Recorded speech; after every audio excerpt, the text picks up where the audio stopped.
శ్రీమాత్రే నమ. జయ గురు దత్తాత్రేయ నమ. ఈ వీడియోలో మనం తులారాశి వారికి డిసెంబర్ నెల మాస ఫలితాలు ఏ విధంగా ఉంటాయి అని తెలుసుకునే ప్రయత్నంలో మరి ఈ నెల గ్రహస్థితి పరిశీలించినప్పుడు తులారాశి వారికి ఇంచుమించుగా మనకి డిసెంబర్ 2వ తారీఖు నుంచి శుక్రుడు చతుర్థ స్థానంలో మిత్రక్షేత్రంలో సంచరించడం జరుగుతుంది. ఇది ఒక విధంగా ఈ తులారాశి వారికి ఒక సంతోషకరమైనటువంటి ఆనందకరమైన జీవితాన్ని ఇవ్వడం జరుగుతూ ఉంటుంది. అయితే శుక్రుడు ఈ రాశి వారికి రాశ్యాధిపతి అలాగే అష్టమాధిపతి అవుతుంటాడు. సో అందువలన ఈ తులారాశి వారు వారి జీవితాన్ని బాగుపరుచుకోవాలన్నా చెడగొట్టుకోవాలన్నా వాళ్ళ చేతుల్లోనే ఉంటుంది. వారు చేసినటువంటి ప్రతి పని మీద ఆ ప్రభావం జాతకుడికి కనబడుతూ ఉంటుంది. అంటే మరి అది మంచి చేసినా చెడు చేసినా ఆ ఫలితాన్ని ఇమీడియట్గా ఈ తులారాశి వారు అనుభవించడం జరుగుతూ ఉంటుంది.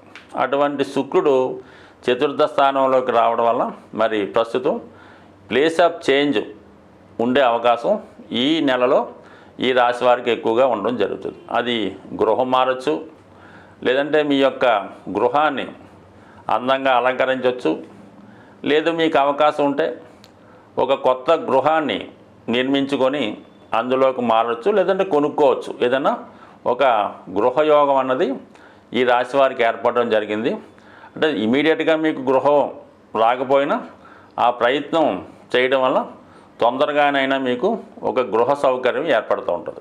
సో ఇక్కడ ఇలా ఉంటే మరి కుజుడు ఈ రాశి వారికి ధన సప్తమాధిపతిగా దశమ స్థానంలో దిగ్బలుడై ఉన్నాడు. దానివల్ల వృత్తిలో మీరు చాలా కమాండింగ్గా ఉంటారు, సిన్సియర్గా ఉంటారు, టైం టు టైం పని పూర్తి చేస్తూ ఉంటారు. వృత్తిలో మీ యొక్క నైపుణ్యం చూసి మీకు యజమాన్యం తగు ప్రోత్సాహాన్ని కూడా ఇవ్వడం జరుగుతూ ఉంటుంది. సో ఈ దశమ స్థానంలో ఉన్నటువంటి ఈ కుజ భగవానుడు మరి చతుర్థంలో ఉన్నటువంటి శుక్రుడిని వీక్షించడం కూడా మీకు ఒక విధంగా భూములు స్థిరాస్తులకు సంబంధించిన విషయాల్లో లాభం కనబడే అవకాశం ఉంది.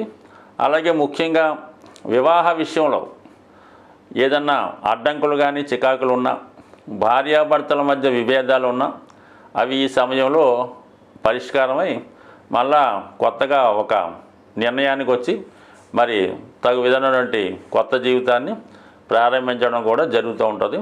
అలాగే ధన విషయంలో గతంలో కన్నా ఎక్కువ ధనాన్ని విలాసాల కొరకు, సౌకర్యాల కొరకు, కంఫర్ట్స్ కొరకు ఖర్చు పెట్టడం జరుగుతూ ఉంటుంది.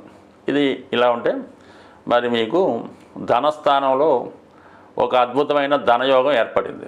ఒకటేంటంటే లాభాధిపతిగా ఉన్నటువంటి రవి ధనస్థానం, భాగ్యాధిపతిగా ఉన్నటువంటి బుధుడు, ఈ రెండూ కలిసి ధనస్థానంలో ఇంచుమించుగా మనకి డిసెంబర్ 15వ తారీఖు వరకు ఒక విధమైనటువంటి ధనయోగం ఏర్పడడం వల్ల జాతకుడు చేస్తున్నటువంటి వృత్తితో పాటు అదనపు ఆదాయం కొరకు చేసే ప్రయత్నాలు చాలా వరకు ఫలిస్తాయి.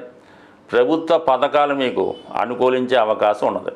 సో లేనప్పుడు మీకన్నా మీ కుటుంబంలో పెద్దవారు, తండ్రి సమాన వ్యక్తులు మీ యొక్క కుటుంబ సమస్యల్ని పరిష్కరించడం కానీ, మీ కుటుంబానికి ఆర్థికంగా సహకరించడం కానీ జరిగే అవకాశం ఉన్నది. సో ఈ విధంగా మరి ధనస్థానంలో ఈ రెండు గ్రహాలు కూడా కుటుంబ పరంగా కూడా ఉన్నటువంటి సమస్యలు పరిష్కారం అవుతాయి. ముఖ్యంగా వివాహం లాంటిది కానీ, ఏదైనా బర్త్డే ఫంక్షన్ కానీ, చిన్నపాటి వేడుక మీ కుటుంబంలో జరిగే అవకాశం ఉంది.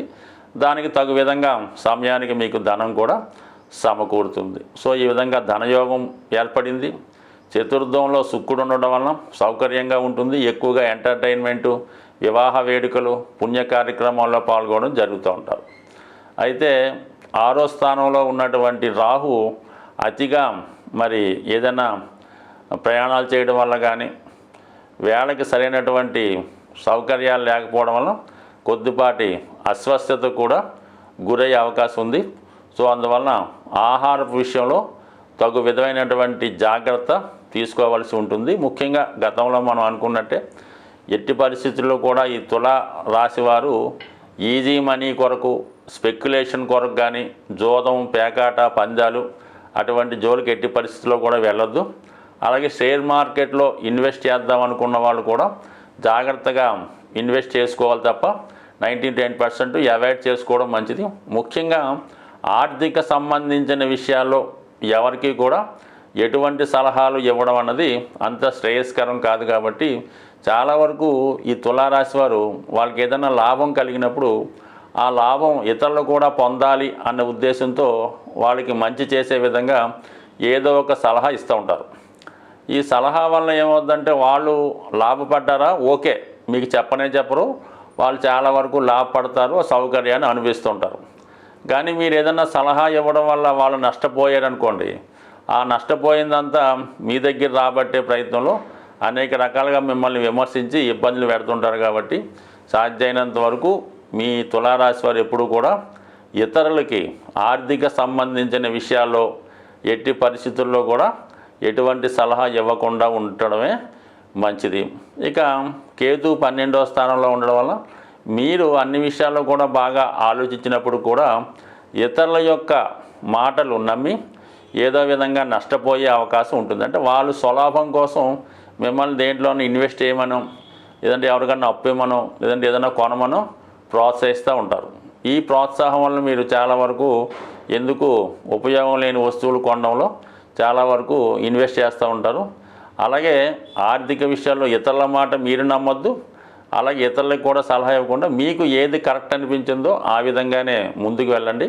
బట్ ఏదైనా అష్టమంలో ఉన్నటువంటి గురుగ్రహ ప్రభావం చాలా వరకు ఈ నెలంతా కూడా పుణ్య కార్యక్రమాల్లో పాల్గొంటారు. ఒక మంచి ఆధ్యాత్మిక గురువు రావడం వల్ల మీ యొక్క భవిష్యత్తుకి ఒక గొప్ప నిర్ణయాలు, గొప్ప సలహాలు తీసుకుంటారు. అలాగే మీ కుటుంబం మీద దైవం యొక్క కృప ఉండడం వల్ల కుటుంబంలో ఒక శుభకార్యం మంచి ఈ నెలలో జరిగే అవకాశం ఉంది. గ్రహాల యొక్క స్థితి పరిశీలించినప్పుడు ఏదైనా ఏ రాశి వారికైనా ఏ లగ్నం వారికైనా బాగా కష్టపెట్టాలన్నా సంతోషాన్ని ఇవ్వాలన్నా కూడా 2 గ్రహాలు ప్రధానంగా ఉండడం జరుగుతుంది. అందులో ఏంటంటే ఒకటి కుజగ్రహం, ఒకటి శనిగ్రహం. ఈ 2 గ్రహాలే జాతకుల యొక్క సమస్త ఇబ్బందులకి కారణమవుతుంటుంది. సో అలాగే ప్రతి నెలలో కూడా ఈ గ్రహాలకి సంబంధించినటువంటి కొన్ని పండగలు, పర్వదినాలు రావడం జరుగుతుంటుంది. ఆ సమయంలో ఆ గ్రహాలకి పరిష్కారం చేసుకోవడం వల్ల ఎక్కువ ఫలితాన్ని జాతకుడు పొందడం జరుగుతూ ఉంటుంది. ముఖ్యంగా శని యొక్క అనుగ్రహం పొందడానికి అప్పుడప్పుడు వస్తున్నటువంటి ఈ శని త్రయోదశి చాలా ఇంపార్టెంట్గా ఉండడం జరుగుతుంటుంది. అంటే ఆ శని త్రయోదశి నాడు విధి విధానంగా శనికి తైలాభిషేకం చేసుకొని పూజ చేసుకోవడం వల్ల గతంలో కన్నా ఎక్కువ మంచి ఫలితాన్ని శని భగవానుడు ఇవ్వగలుగుతూ ఉంటాడు. అటువంటి శని త్రయోదశి ఈ డిసెంబర్ నెల 28వ తారీఖున రావడం జరుగుతుంది. ఆ రోజు శనివారం. అలాగే అనురాధ నక్షత్రం రావడం వల్ల ఆ రోజు కంపల్సరిగా మరి అసలు రాశితో సంబంధం లేకుండా అందరూ కూడా ఆ రోజు విధి విధానంగా శని భగవాన్ని తైలాభిషేకం చేసుకోవడం, అదే రోజు శివాలయంలో శివుడికి అభిషేకం చేసుకోవడం వల్ల మరి కంపల్సరిగా శని యొక్క అనుగ్రహానికి పాత్రులవుతారు. అలాగే కుజుని యొక్క అనుగ్రహం కోసం ఇదే డిసెంబర్ నెల 7వ తారీఖున సుబ్రహ్మణ్య షష్ఠి రాబోతుంది. సో కుజగ్రహ అనుగ్రహం పొందాలంటే కంపల్సరిగా సుబ్రహ్మణ్య స్వామి ఆరాధన చేసుకోవడం వల్ల మరి కుజుని ద్వారా వచ్చే ఇబ్బందులు, ఒకటి వివాహం ఆలస్యం అవడం, వివాహంలో గొడవలు, విడాకుల సమస్యలు, సంతానం కలగకపోవడం, పిల్లలకి అనారోగ్యం, ఆర్థికపరమైన సమస్యలు, ఇవన్నిటికీ కూడా కుజుడే కారణమవుతుంటాడు. సుబ్రహ్మణ్య స్వామి ఆరాధన వల్ల కుజగ్రహ అనుగ్రహం పొందడం జరుగుతుంది. అటువంటి సుబ్రహ్మణ్య షష్ఠి రోజు ఖచ్చితంగా విధి విధానంగా ఉపవాసం ఉండి మరి ఆ సుబ్రహ్మణ్య స్వామికి వీలైన వారు అభిషేకాదులు నిర్వహించుకోవడం వల్ల, ఆ రోజు ఉపవాసం ఉండడం వల్ల కంపల్సరిగా ఈ 2 గ్రహాల యొక్క అనుగ్రహానికి పాత్రలవడం జరుగుతుంది. కాబట్టి కంపల్సరిగా మరి ఈ 2 కంపల్సరిగా పాటించండి. అలాగే చాలా వరకు ఈ నెలలో మీకు ఏ ఇష్టదైవాన్ని పూజించుకున్నా మంచి ఫలితం పొంది ఆ గ్రహాల యొక్క అనుగ్రహానికి పాత్రలవుతారని ఆశిస్తూ స్వస్తి.